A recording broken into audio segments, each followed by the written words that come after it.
Bonjour, j'espère que vous allez bien. Je suis Tata Larose. Dans cette vidéo, je vais te montrer comment faire pour que ton enfant soit un enfant obéissant.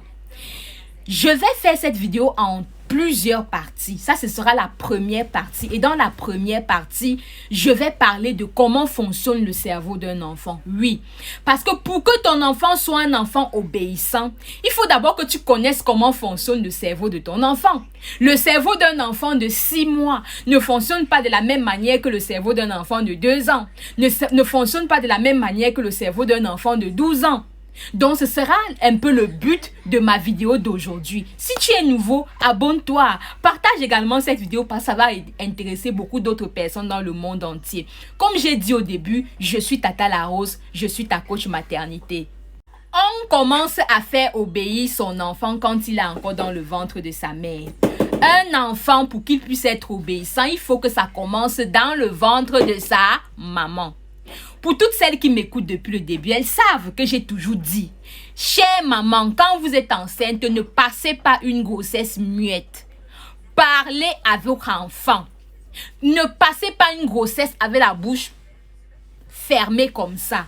Vous devez parler avec votre enfant. Et quand est-ce qu'on commence à parler à son enfant? On commence à parler à son enfant quand on est encore à 2 mois de grossesse. 2 mois de grossesse, c'est-à-dire 7 semaines d'aménorrhée à 10 semaines d'aménorrhée. C'est là, pendant cette période-là, que tu dois commencer à parler à ton enfant. Vous allez me dire, mais Tata, tu nous as souvent dit dans tes vidéos que c'est à partir de 5 mois. Oui, c'est à partir de 5 mois qu'on commence à parler à son enfant. Mais dans cette vidéo, je ne vous demande pas de parler comme ça, avec la bouche. Celles qui me écoutent depuis le début savent que j'ai toujours dit 5 mois de grossesse, le jour que tu découvres que tu es à 20 semaines d'aménorrhée, à 24 semaines d'aménorrhée, tu dois commencer à parler comme ça, comme je suis en train de vous parler là. Vous entendez comment je parle, non? Vous entendez ma voix, non? Par exemple, imaginons que ça c'est ton enfant. Tu dois commencer à lui parler. Oui, mon cœur, j'espère que tu vas bien. Parce que ton enfant là ne lit pas dans ta tête. Tu dois commencer à lui parler comme ça, même s'il est encore dans ton ventre. À partir de 5 mois de grossesse. Mais à partir de 2 mois de grossesse, tu dois lui parler d'une autre manière. Par le toucher. Tu comprends ce que je t'explique maintenant?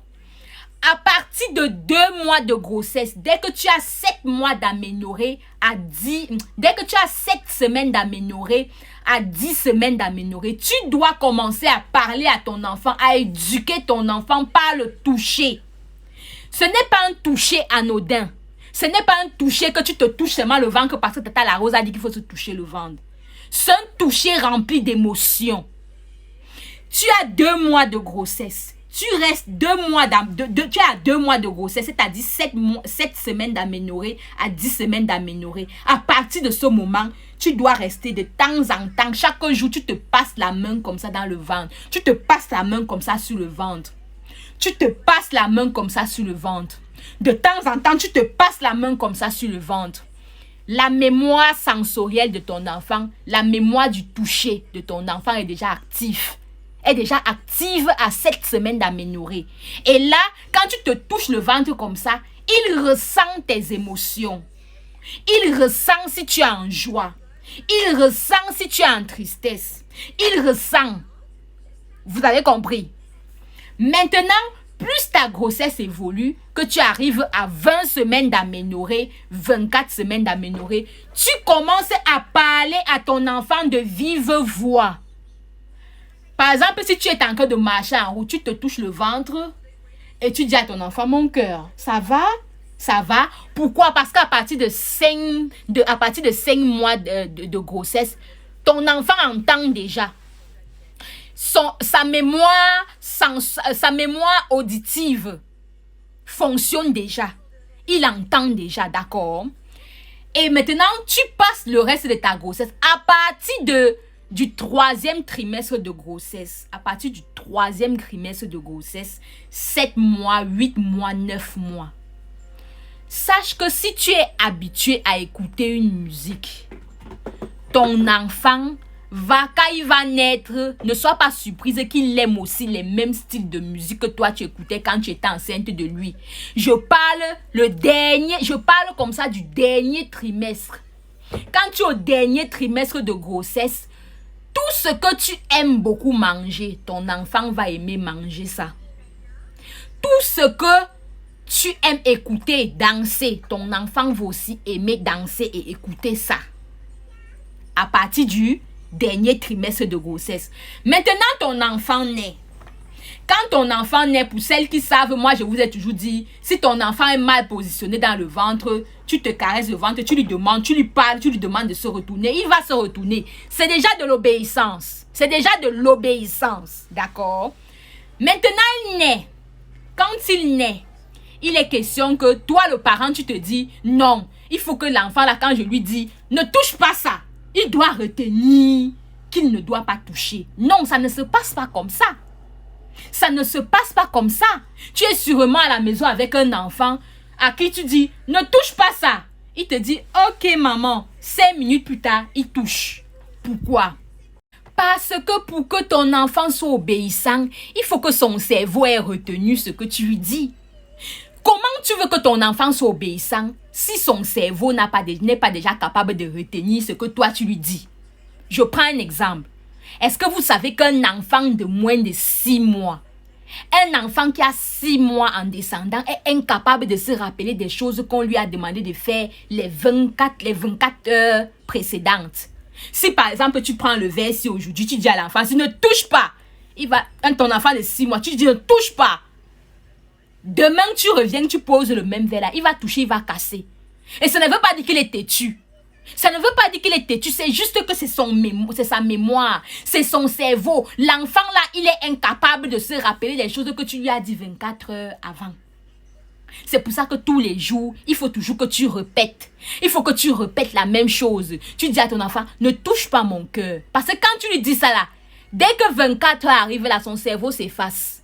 Sa mémoire s'efface. Il faut que tu répètes. Et au fur et à mesure que tu vas répéter, au fur et à mesure, il va grandir. Et c'est comme ça que plus l'enfant grandit, plus son cerveau commence à devenir large et son cerveau commence à enregistrer les choses. Il y a une maman, par exemple, qui m'a contacté. Elle me dit, Tata, mon enfant a 2 ans. Il est têtu.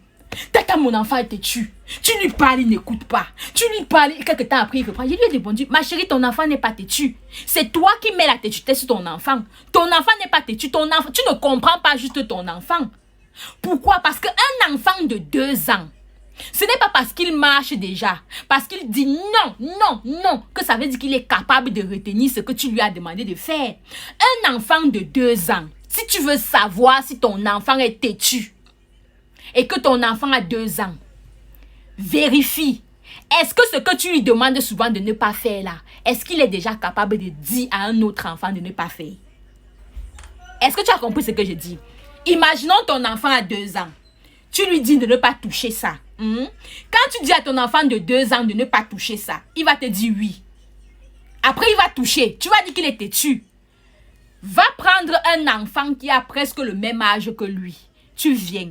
Si cet enfant-là touche ce que toi, tu as l'habitude de dire à ton enfant de ne pas toucher, et ton enfant le laisse toucher, ça veut dire que ton enfant, son cerveau n'a pas retenu. Mais si tu vois l'autre enfant vient toucher, et ton enfant dit non, ne touche pas, maman a dit qu'on ne touche pas, c'est à partir de ce jour-là que tu vas comprendre que le cerveau de ton enfant a retenu.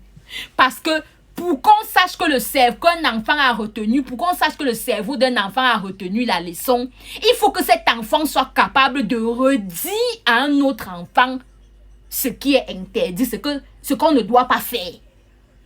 Tu comprends un peu? Je ne sais pas si je m'explique bien. Parce qu'il y a la différence entre un enfant têtu et un enfant que son cerveau est incapable de retenir quelque chose pour le moment. On se donne rendez-vous dans la deuxième partie parce que ce sujet est vraiment très large. Il y a les parents même qui deviennent violents avec l'enfant. Elles tapent l'enfant parce que l'enfant n'obéit pas. Pourtant, ce n'est pas ça. C'est juste que c'est le cerveau de l'enfant qui est incapable de retenir ce que la maman dit pour le moment. Mais ça ne veut pas dire que plus tard, ça ne va pas retenir. Il faut juste se répéter. Il faut juste répéter. Au fur et à mesure que l'enfant grandit, il va retenir. Partagez cette vidéo en espérant que ça aide beaucoup d'autres personnes. Je suis Tata Larose. Merci.